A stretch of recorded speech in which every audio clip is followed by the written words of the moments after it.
যখন আমি আপনাকে বলি যে জীবনে একা থাকতে শেখাটা খুবই প্রয়োজন, তখন আপনি আমাকে প্রশ্ন করতেই পারেন যে কেন। তার কারণ জীবনের সব থেকে খারাপ মুহূর্তগুলো আপনাকে একাই কাটাতে হবে। জীবনের সব থেকে কঠিন মুহূর্তগুলো আপনাকে একাই পার করতে হবে, একাই অতিক্রম করতে হবে, একাই পার হতে হবে। সত্যি বলতে আপন মানুষগুলো তখনই সুন্দর যখন তাদেরকে ভালো সময়ের সঙ্গে সঙ্গে খারাপ সময়েও পাওয়া যায়। তবে দুর্ভাগ্যজনকভাবে এই সংখ্যাটা খুব একটা বেশি নয়। বিশ্বাস করুন, সময়ের সঙ্গে সঙ্গে এটা আপনি অনেক সহজে বুঝে যাবেন যে জীবনে ভালোবাসার মানুষের থেকে ভালো রাখার মানুষের সংখ্যাটা অনেক বেশি হওয়া প্রয়োজন। আসলে আজকের দিনে ভালোবাসা তো শুধু একটা শব্দ, এটা অনেক সহজে প্রকাশ করা যায়, কিন্তু ভালো রাখা এটা একটা দায়িত্ব যেটা অনেকে নিতে ভয় পায়। পৃথিবীটা কত অদ্ভুত না?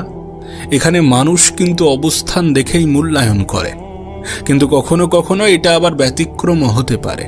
আপনি দেখুন, রাস্তার ধারে যদি কোনো বাড়ি থাকে তাহলে তার দাম অনেক বেশি, রাস্তার ধারে যদি কোনো জমি থাকে তাহলে তার দাম অনেক বেশি, কিন্তু রাস্তার ধারে যদি কোনো মানুষ থাকে। তাই বলছি, অবস্থান দেখে তো বিচার হয়, কিন্তু প্রকৃত অর্থে যে অবস্থানকে গুরুত্ব দেওয়াটা প্রয়োজন মানুষের কাছে সেটা কেন জানি না গুরুত্বহীন মনে হয়। সত্যি বলতে, কোনো অসহায় মানুষকে দেখে যদি আমাদের মধ্যে কোনো অনুশোচনা কাজ না করে তাহলে ভাবতে হবে যে আমাদের অন্তরটা মারা গেছে। আর যখন মানুষের মধ্যে কোনো অনুশোচনা কাজ করে না, যখন কোনো অসহায়কে দেখে অন্তর কাঁপে না, অন্তর কাঁদে না, তখন অনেক ক্ষেত্রে সেই মানুষ সমাজের জন্য ভয়ঙ্কর হয়ে ওঠে। বিশ্বাস করুন, দান করলে কখনোই সম্পত্তি কমে না, ক্ষমা করলে কখনোই ক্ষমতা কমে না, নম্রতায় কখনো মর্যাদা কমে না। যদি আপনি কাউকে মন থেকে কিছু দেন তাহলে আপনি একটা মানসিক শান্তি অনুভব করবেন। ক্ষমার অযোগ্য কাউকে ক্ষমা করে দেখুন, মনটাকে হালকা অনুভব করবেন। আসলে আমরা যে সবসময় সঠিক, বিষয়টা এমন নয়। পরিস্থিতি অনুযায়ী অনেক কিছু নির্ভরশীল হয়, পরিস্থিতি অনুযায়ী অনেক কিছু বদলে যায়। কখনো কখনো মানুষের নম্র ভাবটাও সেই মানুষকে অনেক বেশি মর্যাদা দেয়। আচ্ছা, বুকে হাত রেখে একটা কথা বলুন তো, আমাদের দেশে গরিব যত আছে, গরিবের হক কেড়ে খাওয়া লোক তার থেকে কি বেশি নয়? আমাদের দেশে যত গরিব মানুষ আছে, গরিবকে শোষণ করা মানুষের সংখ্যা কি তার থেকে বেশি নয়? বিশ্বাস করুন, কারোর সম্পত্তি যদি অন্য কারোর হক নষ্ট হওয়ার কারণ হয় তাহলে সেই সম্পত্তি কখনো কখনো অভিশাপ হয়ে দাঁড়ায়। সেই জন্য আপনি ধনী মানুষকে যে সবসময় হাসি খুশি দেখবেন, বিষয়টা এমন নয়। আবার গরিবকে যে সবসময় অভিযোগ করতে দেখবেন, বিষয়টা মোটেই এমন নয়। না, অনেক সময় উপরওয়ালা আমাদেরকে সুযোগ দেয়, অনেক সময় উপরওয়ালা আমাদেরকে ক্ষমতা দেয়, কিন্তু সেটার অপব্যবহার করা উচিত নয়। অনেক সময় সুযোগের অসৎ ব্যবহার করা মানুষগুলোকে জীবনে অনেক কিছু সহ্য করতে হয়। দেখুন, কেউ আজ ভালো আছে তার মানে এমনটা নয় যে সেই মানুষটা সারা জীবনের জন্য ভালো থাকবে। আবার কেউ আজ খারাপ আছে তার মানে এমনটাও নয় যে সেই মানুষটা সারা জীবনের জন্য খারাপ থাকবে। মানুষের জীবন যখন তখন পরিবর্তন হয়ে যেতে পারে। কোনো অভাব, কোনো অসুস্থতা মানুষের ধ্বংসের কারণও হতে পারে। তাই কখনোই অহংকার করা উচিত নয়, কখনোই নিজের ক্ষমতার অপব্যবহার করা উচিত নয়। যদি আপনার নিজের মনে হয় যে আমি শান্তিতে নেই, তাহলে আপনাকে বলতে চাই যে পৃথিবীর কেউই শান্তিতে নেই। আপনি দেখুন, বিবাহিতরা ডিভোর্সের চিন্তায় ব্যস্ত, আর অবিবাহিতরা বিবাহের চিন্তায় মগ্ন। বাচ্চাদের তাড়াতাড়ি বড় হওয়ার চিন্তা, আর বড়দের শৈশবে ফিরে যাওয়ার ইচ্ছা। চাকরিজীবীরা চাকরির চাপে চিন্তিত, বেকার ছেলেটার চাকরি পাওয়ার জন্য ঘুম নষ্ট। গরিবেরা বড়লোক হওয়ার জন্য চিন্তিত, আর বড়লোকেরা শান্তি খুঁজতে খুঁজতে ক্লান্ত। জনপ্রিয় ব্যক্তিরা লুকাতে চায়, সাধারণ মানুষগুলো জনপ্রিয় হতে চায়। কেমন যেন সবকিছু একটা অগোছালো। মানুষ যেন নিজের জায়গাটাকে মূল্যায়ন করতে চায় না, মানুষ যেন নিজের অবস্থানকে গুরুত্ব দিতে চায় না, মানুষ যেন নিজের মন থেকে শান্তিটাকে উপলব্ধি করতে চায় না, মানুষ যেন নিজের মূল্যটা বুঝতে চায় না, মানুষ যেন সমস্ত কিছু জোর করেই পেতে চায়, মানুষ যেন নিজের অবস্থানের থেকে অন্যের অবস্থানকে বেশি গুরুত্ব দেয়। সে একটা গল্প আছে না, যে নদীর এপারের মানুষগুলো মনে করে নদীর ওই পারের মানুষগুলো ভালো আছে, আর নদীর ওই পারের মানুষগুলো মনে করে নদীর এপারের মানুষগুলো ভালো আছে। আপনি দেখুন আজকের বিষয়টা, আজকের সমাজটা, আজকের দৃশ্যটা ঠিক এমনই হয়ে গেছে। তাই ভাববেন না যে আপনিই শুধু খারাপ আছেন। যে অবস্থাতে আপনি আছেন সেখানেও কেউ পৌঁছাতে চায়। যে অবস্থাতে আপনি পৌঁছাতে চান সে অবস্থানটা কেউ ছাড়তে চায়। যে জীবনটা আপনি কাটাচ্ছেন সেই জীবনটাও কারোর কাছে স্বপ্ন মনে হয়। আবার যে জীবনটা আপনি পেতে চান সেটাও অন্যের কাছে বোঝা ছাড়া কিছুই নয়। না, এর পরেও কিছু সংখ্যক মানুষ ভালো আছে যারা অভিযোগ করার পরিবর্তে শুকরিয়া আদায় করতে শিখে গেছে, যারা বাস্তবতাটাকে অ্যাকসেপ্ট করে, গ্রহণ করে, মেনে নেয়, যারা মনে করে আমি নিঃস্ব অবস্থাতেই এসেছিলাম, কিছু অর্জন করব, কিছু ভোগ করব, তারপর আবার নিঃস্ব অবস্থাতেই চলে যাব। আমার বাড়িতে অন্য কেউ বসবাস করবে, আমার চেয়ারে অন্য কেউ বসবে, আমার গাড়িটা অন্য কেউ চালাবে। আমার সবথেকে পছন্দের পোশাকগুলো হয়তোবা বণ্টন করা হবে, হয়তোবা ঘরের কোনো এক কোণায় পড়ে থাকবে, হয়তোবা পুড়িয়ে দেওয়া হবে। আর যাদের ভবিষ্যৎ নিয়ে আমি এত টেনশন করেছি, এত চিন্তা করেছি, এত ঘুম নষ্ট করেছি, এত মন খারাপ করেছি, এত হতাশ হয়েছি, সেই মানুষগুলো বছর ঘুরতে না ঘুরতে আমাকে ভুলে যাবে। যারা এই সমস্ত কিছুকে অ্যাকসেপ্ট করে, যারা বাস্তবতাকে বোঝার চেষ্টা করে, এই কিছু সংখ্যক মানুষ ভালো থাকাটা শিখে গেছে।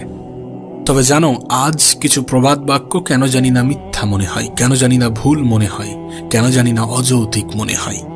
শুনেছি পুরুষের সফলতার পিছনে নারীর অবদান থাকে, কিন্তু আজ সমাজে দেখা যাচ্ছে নারীরা সফল পুরুষই খোঁজে। তবে যদি সত্যি কোনো নারীর অবদান থেকে থাকে তবে সেটা মায়ের ভূমিকায়। আবার এটাও শুনেছিলাম যে চেহারার সৌন্দর্য আসল সৌন্দর্য নয়, প্রকৃত সৌন্দর্য অন্তর দেখেই হয়। যদি এমনটাই হয় তাহলে কেন সুন্দর নারীরাই সব থেকে বেশি প্রাধান্য পায়? যদি এমনটাই হয় তাহলে পুরুষেরা কেন ওই চেহারার সৌন্দর্যটাই খুঁজে বেড়ায়, চেহারার সৌন্দর্যটাকেই প্রাধান্য দেয়? সত্যি বলছি, আজ কিছু প্রবাদ বাক্য কেন জানি না মিথ্যা মনে হয়, কেন জানি না ভুল মনে হয়, কেন জানি না একটু কনফিউজ করে যায়। তবে প্রতিটা মানুষের চিন্তাভাবনা এক নয়। অনেকের চিন্তাভাবনার সাথে অনেকের চিন্তাভাবনার পার্থক্য থাকতে পারে, কিন্তু এত কিছুর পরেও বাস্তবতাটা বাস্তবতাই থাকবে। আপনি দেখুন, আমরা সবাই ভাগ্যের দিকে তাকিয়ে বসে আছি, কিন্তু মজার বিষয়, ভাগ্য নামের অধ্যায়ে কি লেখা আছে সেটা আমাদের জানার বাইরে। আমরা কেউই জানি না ভাগ্যে কোনটা থাকবে কোনটা থাকবে না। তারপরেও আমরা চেষ্টা করতে চাই না, তারপরেও আমরা ধৈর্য ধরতে চাই না, তারপরেও আমরা মেহনত করতে চাই না। কখনো কখনো মনে হয় ভাগ্যে এটাই লেখা আছে যে চেষ্টা করবে সেই পাবে, যে মেহনত করবে সেই পাবে, যে ধৈর্য ধরবে সেই পাবে। তবে এত কিছুর পরেও আমাদের ভাগ্যে কি লেখা আছে সেটা আমরা জানি না, তাই ভাগ্যকে দোষ দিয়ে হাত গুটিয়ে বসে থাকাটা আমাদের কোনোভাবেই সাজে না। আমার মনে হয় যেহেতু জীবনে পরিশ্রম করতে হবে, যেহেতু মেহনত করতে হবে, যেহেতু চেষ্টা করতে হবে, তাহলে কেননা সেটার মধ্যেই নিজের আনন্দ খোঁজা যাক। সঠিক পথে পরিশ্রম সফলতার সব থেকে বড় কারণ, এটাকেই নিজের অন্তরে ধারণ করা যাক। আমাদের মধ্যে অনেকেই আছে যারা সফলতার শর্টকাট খোঁজে। ভুলবশত আমাদের মধ্যে এমন মানুষও আছে যারা নেতাদেরকেই উপরওয়ালার দরজা দিয়ে থাকে। একবার ভেবে দেখুন, সাধারণ মানুষের ছেলে নেতার চামচাগিরি করে লেখাপড়া না করে বকাটে হয়, আর নেতার ছেলে বিদেশে গিয়ে লেখাপড়া করে আবার নেতা হয়। যে নেতাকে আপনার এত বেশি বিশ্বাসী মনে হয়, তার ইতিহাস ঘাটলে দেখা যাবে সুদ, ঘুষ, অন্যায়, অবিচার ছাড়া কিছুই নেই। তাই বলবো, প্রয়োজনের থেকে বেশি কাউকে মাথায় তুলবেন না, অন্যদেরকে অনেক বেশি বড় আর নিজেকে অনেক বেশি ছোট মনে করতে যাবেন না। যেখানে উপরওয়ালা আপনাকে তৈরি করতে কোনো ত্রুটি রাখেননি, সেখানে কেন আপনি নিজেকে এত বেশি ত্রুটিযুক্ত মনে করবেন? বিশ্বাস করুন, আমরা হয়তোবা মনে করি যে যাদের টাকা নেই তারা গরিব। প্রকৃত অর্থে এমনটা নয়। যাদের টাকা নেই তারা গরিব নয়, যাদের জীবনে সৎ উদ্দেশ্য নেই, নেক উদ্দেশ্য নেই, বড় স্বপ্ন নেই, তারা গরিব। যাদের টাকা নেই তারা গরিব নয়, যাদের নিজের উপরে কনফিডেন্স নেই, আত্মবিশ্বাস নেই, তারা গরিব। যাদের ভালো একটা মন নেই তারা গরিব। যাদের অন্তর কোনো অসহায়কে দেখে কাঁপে না, কাঁদে না, তারা গরিব। যারা পরিস্থিতি পরিবর্তন হয়ে যাবে এ বিশ্বাস রাখে না, তারা গরিব। যারা ছোট মনের মানুষ তারা গরিব। যাদের অর্থ কখনো কোনো অসহায় মানুষের মুখের হাসির কারণ হতে পারেনি তারা গরিব। যাদের জীবনে অভিযোগ ছাড়া আর অন্য কিছু নেই তারা গরিব। আর যদি বলো ধনী কারা? যাদের নিজের উপরে বিশ্বাস আছে, যাদের জীবনে লক্ষ্য আছে, যাদের জীবনে স্বপ্ন আছে, যারা স্বপ্নের সাথে নিজের নেক উদ্দেশ্য যুক্ত করে, যারা বাস্তবতাকে স্বীকার করে, কোনো অসহায় মানুষকে দেখে যাদের অন্তর কাঁদে, যারা পরিস্থিতি পরিবর্তনশীল এ শব্দে বিশ্বাস রাখে, তারা ধনী। একটা কথা মনে রেখো, দিন শেষে মানুষ সুখের সন্ধানী, শান্তির সন্ধানী। এটা ঠিক যে টাকা মানুষের জীবনকে সহজ করে, কিন্তু প্রকৃত অর্থে মানসিক শান্তিটা অন্য কিছুর উপরে নির্ভর করে। এ পৃথিবীতে এমনও কিছু মানুষ আছে যারা অন্যদেরকে ঠকাতে ভালোবাসে। আমাদের জীবনে এমনও কিছু মানুষ আছে যারা আমাদের সামনে প্রশংসা আর পিছনে সমালোচনা করতে অধিক পছন্দ করে। আমাদের জীবনে এমনও কিছু মানুষ আছে যারা চায় যে আমরা নেগেটিভ জিনিস দ্বারা আকৃষ্ট হই। আমাদের জীবনে এমনও কিছু মানুষ আছে যারা চায় যে আমরা যাতে জীবনে বেশি দূর এগোতে না পারি। আবার এমনও কিছু মানুষ আছে যারা সত্যি আমাদেরকে ভালোবাসে, যারা চায় আমাদের স্বপ্নগুলো সত্যি হোক, যারা চায় আমরা জীবনে ভালো কিছু করি, যারা চায় আমাদের জীবনটা সুন্দর হোক।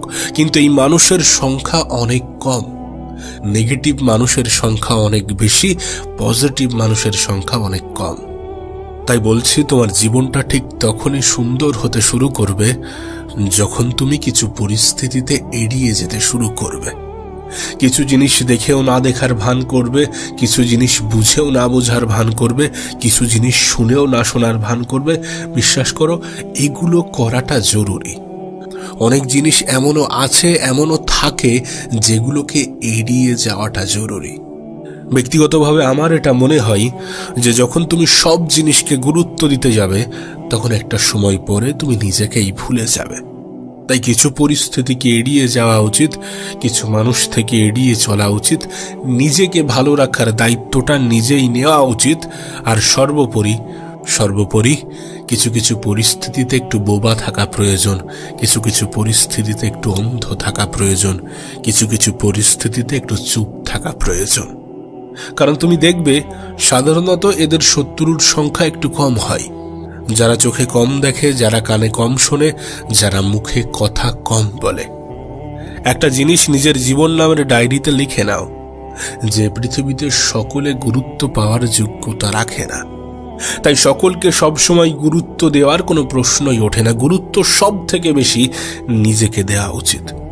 একটা মানুষের এটা প্রথম দায়িত্ব, নিজের প্রতি দায়িত্ববান হওয়া, নিজেকে গুরুত্ব দেওয়া, নিজেকে সময় দেওয়া, নিজের উপরে কাজ করা, কিছুটা সময় নিজেকে নিয়ে ভাবা, কিছুটা সময় নিজের সাথে কাটানো। কারণ বিশ্বাস করো, যখন তুমি নিজের বিষয়ে জানতে পারবে, তখন নিজের উপরে যে সন্দেহ সংশয় তৈরি হয় সেগুলো আস্তে আস্তে দূর হয়ে যাবে। যখন তুমি নিজের ক্ষমতা সম্বন্ধে জানতে পারবে, তখন তোমার আত্মবিশ্বাস একটু হলেও বৃদ্ধি পাবে। আস্তে আস্তে তোমার হারিয়ে যাওয়া আত্মবিশ্বাসগুলো ফিরে আসবে। যখন কোনো মানুষ, যখন কোনো ব্যক্তি, যখন কেউ তোমাকে বলে যে তোমার দ্বারা হবে না, তাদেরকে অ্যান্সার দিয়ে বারবার বোঝানোর চেষ্টা করো না। মানুষ মুখের ভাষায় খুব কম বোঝে, হাতে কলমে দেখতে একটু পছন্দ করে। তাই তোমার নিজের উপরে কাজ করতে হবে, গোপনে মেহনত করতে হবে, পরিস্থিতিকে একটু বুঝে নিজেকে আলাদা রাখার চেষ্টা করতে হবে। একটা সময় এমনও আসবে যারা তোমার উপরে অভরসা করত, তারা ভরসা করতে শুরু করবে। যারা তোমাকে বলতো যে তোমার দ্বারা হবে না, তারা বলতে বাধ্য হবে যে তুমি কিভাবে করলে। আর এগুলো তখনই সম্ভব যখন তুমি গোপনে নিজের উপরে নিজে কাজ করবে, যখন তুমি গোপনে পরিশ্রম করবে। তোমাকে একটা কথা বলি, কারোর কথায় অতিরিক্ত বিশ্বাস করে যেন হতাশ হয়ে পড়ো না। কারোর কথায় অতিরিক্ত বিশ্বাস রেখে যেন নিজেই নিজেকে কষ্ট দিও না। অনেক সময় অনেকে অনেক রকম কথা বলে যেগুলো আমাদের খারাপ লাগে। সেগুলোকে অত বেশি মনে রাখার চেষ্টা করো না, সেগুলোকে অত বেশি মনে রেখো না। তুমি তো জানো আমাদের জীবনের যে কটা অভ্যাস আছে তার মধ্যে সব থেকে গুরুত্বপূর্ণ একটি অভ্যাস হচ্ছে ভুলে যাওয়া। তুমি ভাবো, অতীতে তোমার সাথে এত কিছু ঘটেছে, সেগুলো যদি তোমার মাথায় থাকতো, তোমার মনে থাকতো, তাহলে কি তোমার মনে হয় না যে তুমি পাগলের মতো হয়ে যেতে? যদি আমাদের সাথে এমনটা ঘটতো, আমরা কি পাগলের মতো হতাম না? হতাম। তাই আমাদের জীবনের সব থেকে সুন্দরতম অভ্যাসগুলির মধ্যে একটি হচ্ছে ভুলে যাওয়া। যদি কোনো মানুষ, যদি কোনো পরিস্থিতি, যদি কোনো সিচুয়েশন, যদি কোনো মুহূর্ত তোমাকে বারবার খারাপ অনুভব করায়, তাহলে সেই পরিস্থিতিকে ভুলে যাও, সেই মানুষকে ভুলে যাও। দেখো, এই পৃথিবীতে সময় খুবই সংক্ষিপ্ত এবং সময় খুবই গুরুত্বপূর্ণ।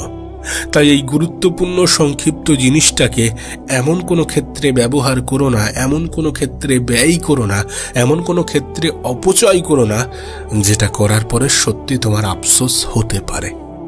কারণ তোমার জীবনের সব থেকে দামি জিনিস যদি কিছু থেকে থাকে, তাহলে সেটা তোমার সময়। আমাদের জীবনের সব থেকে দামি জিনিস যদি কিছু থেকে থাকে, সেটা আমাদের সময়, অবশ্যই আমাদের সময়। ধরো তোমার বয়স 25 বা 30 বা 40 বা 50, যাই হোক না কেন, এখন তুমি মনে করো তোমার জীবনের সব থেকে বড় সমস্যা টাকা পয়সা, অর্থ সম্পদ, এগুলো। ধরো কোনো ব্যক্তির কাছে এমন কোনো ক্ষমতা আছে যে তোমাকে এই সমস্ত কিছু দিতে পারে।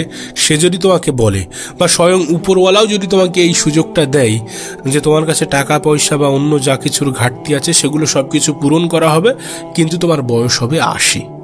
আচ্ছা, তুমি সেই অফারটা কেমন ভাবে নেবে? আমার মনে হয় 99% মানুষ এটাকে প্রেফার করবে না।